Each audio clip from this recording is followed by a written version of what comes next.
عليكم. اللهم صل وسلم وبارك على سيدنا محمد. حبيبي يا رسول الله، ازيكم يا كل حبايبي؟ عاملين ايه؟ وحشتوني كتير. النهارده ان شاء الله هنعمل اكله بسيطه جدا ومش مكلفه خالص. عندنا هنا هنعمل اكله البطاطس المهروسه. عندي هنا 3 حبات بطاطس مقشراهم كده صوابع، مقطعهم كده وغسلتها وصفتها من الميه.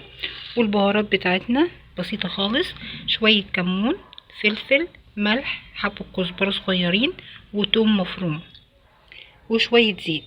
ديت المقادير بتاعتنا، مفيش ابسط من كده. يعني حبيتين بطاطس عندك في البيت هتعملي الوصفة بتاعتنا الجميلة دي. طبعا احلى حاجة ان الاكلات الشعبي دي بتوفر معانا في الوقت وتوفر معانا في الفلوس كمان. انا جبت الحلة بتاعتي كده، حطيت فيها شوية زيت وحطيت التوم المفروم تحمر بس كده، وهنزل عليها بالبطاطس. نزلت عليها بالبطاطس واديت لها تقليبه. هنزل عليها كمان الوقت بالبهارات، البهارات والملح بتاعنا.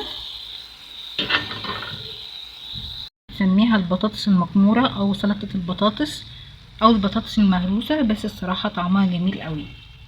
دلوقتي انا حطيتها كده على نار هاديه، وهنزل عليها بكوبايه ميه، وهد عليها النار خالص كأني بسوي رز، وهقوم مغطياها.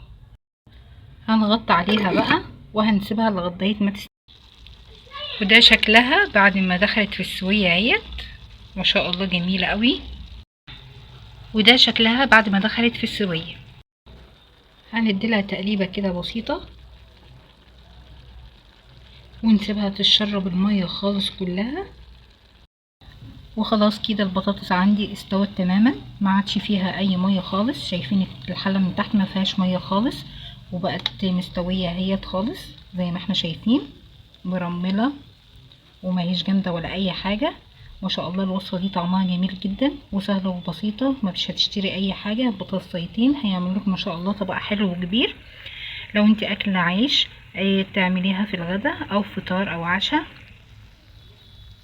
كده كان الشكل النهائي بتاعنا للبطاطس المهروسة او البطاطس المكمورة او السلطة.